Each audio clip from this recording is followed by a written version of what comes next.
Welcome in. It is day 129 and you're speaking with the Meeples Champion. And today we're going to be jumping into a smaller game. This is one of those games that I love it when I'm with my friends, we're waiting for everybody to get there for the big game, and we can pull out something like this. It was a big hit for quite some time for everybody when we were on Board Game Arena. That game is No Thanks. Now, No Thanks is a very interesting type game because the way that it works is you have a bunch of numbers. They go from 1 to 36, I believe it is. And the idea is you get all these chips, and during the game, you're bidding the chips. You bid the chip onto a card basically to pass. And you're trying not to get these cards. Every time you get a card, the card is negative, whereas the chips are positive. But you have to do something. On your turn, your option is you take the card or you bid on the card. Well, that would be pretty straightforward. Well, I don't want to have this until there's more chips on it than there is the value of the card.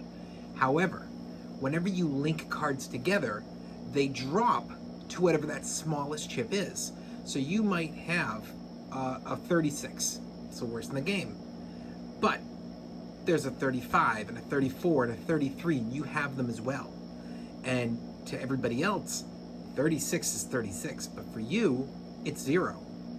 So you can sit there and you can try to have people bid on it for a while and hopefully grab in a bunch of more negative points, well, positive points for yourself, allowing it so that when you finally take it, they might go, wow, that went around the table 5 times. It's a 0 for him because he's adding it to the end of his 35, so it's not even counting for points, but the 20 chips on it are all going to be positive for him, and the end of the game comes and it's a huge surprise. It's a mental game. It's about really targeting, trying to really think about what could or couldn't be there, because not every card's going to show up. So if you're trying your best to make a strategy of, well, I've gotten the 17, the 18, the 19, and then I got the 20, the 21, the 22, and then I got the 24, 25, 26, and you think you're going to get that 23 and that 20, they may not even be in the deck. So you may not have a chance to take them. So it's a really fun little game, but why don't we jump in and talk about it based on our 7 categories.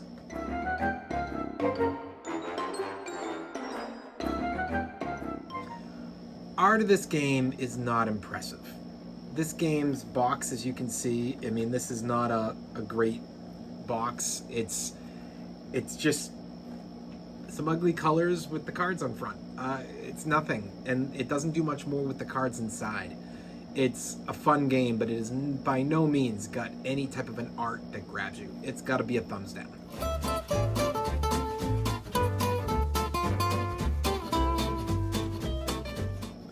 The components are simply the cards and the chips. The chips are, if you were playing poker, I would say these were bad because they're like those really plasticky poker chips. They're small, but so they could easily break. They're not huge, they're just little ones. So it gives it a little bit more strength in that way. But the cards are great, and I think that the chips are acceptable. So I'm gonna give it a thumbs up.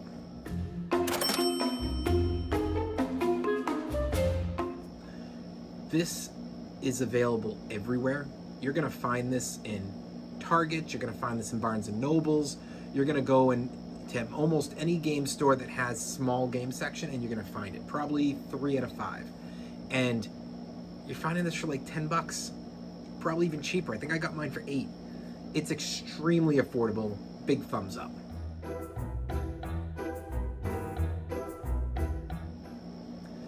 Difficulty comes down to, are you able to truly figure out the math in your head?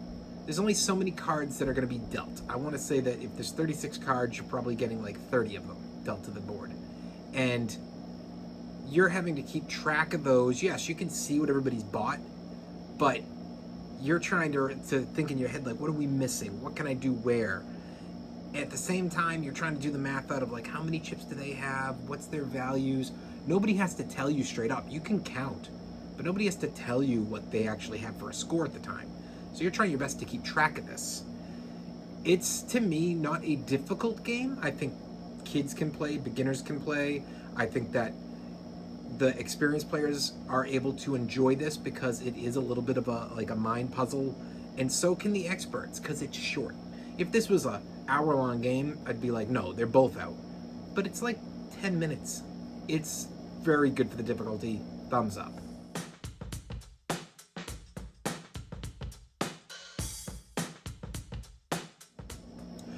Your replayability. The replayability is built 100% on playing it repetitively in a row. This may not be a game you pull out every night or every weekend or even once a month, but it's definitely a game that when it comes to your table, if it's not an in-between game, which it definitely could be, then if it's an actual group's gotten together and you're playing, this gets played 4 or 5 times. For me, this is kind of like back in the day playing Uno, when you weren't stuck in a long game. Getting to play this one and having it really fly. So this has got replayability. It's a thumbs up.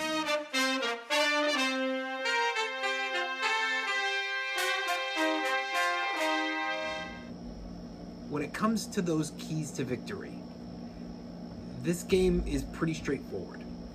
What are you trying to do?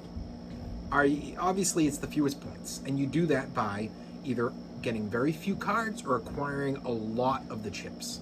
Well, you can acquire those chips if you're paying attention to your opponents and you realize this is a card that doesn't help them. But you've got to also be paying attention to what their chip amount is, because it may not help them, but they may have to take it because they have no chips left. Or you have to be paying attention to what haven't we grabbed yet. Somebody might be willing to take it because they realize that there's a couple other cards they can get to link it to their stuff, or just to help reduce later. Or pay attention to what the situation is. Is there a player that's at your table who's clearly winning, and they see that you're in second and that card is going to be a huge help to you, and they make the decision, it's worth me taking a minor hit to prevent you from linking your 23 to your 25, because now they're permanently apart instead of becoming easy points for you. So there is definitely keys to victory here. You just got to look for them. So thumbs up there.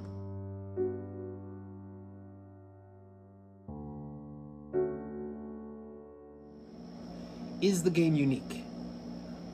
I'm sure it's not, but I can only judge a game based on the games I've played and the games I've seen.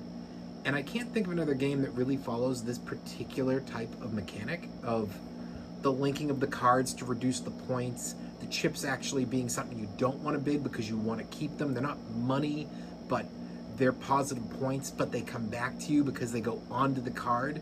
It's not like you're losing them, like say in No Thanks, where you bid and it's gone. You bid, and then if you're the one that gets that card, you get all of the chips. It just seems like such a unique game to me. I'm sure there's something like it out there. I just can't think of what it is. So I got to give it a thumbs up. So overall, what do I think of this game? I think this is a fantastic little game. I don't think it's a must play. It's not something that I'm like, you have to get to this game. But I do think it's a must buy. Get it in your collection. If you're a smaller gamer, it's a great game to start with. If you're a little bit experienced and you're trying to meet new people, it's a great icebreaker. And if you are that expert, it's a good game to have there for your family and your non-playing friends to kind of bridge them in with you. So add it to your collection even if you haven't played it. I don't think you have to play, but it's great to have it as an option because you won't take more than 10 seconds before you're like, I think I know what this is. It's really simple. But that's just my opinion. It's up to you to decide, do you want small games in your collection? Do you not? Is this a game that's even worth your time? Maybe it isn't for you. Well, it has been day 129, and you've been speaking to the Meeples champion about the game No Thanks. Like, share, subscribe, and check down below in the description where I'll be adding an Amazon link in case you want to add this game to your collection. Until next time, I'll talk to you tomorrow.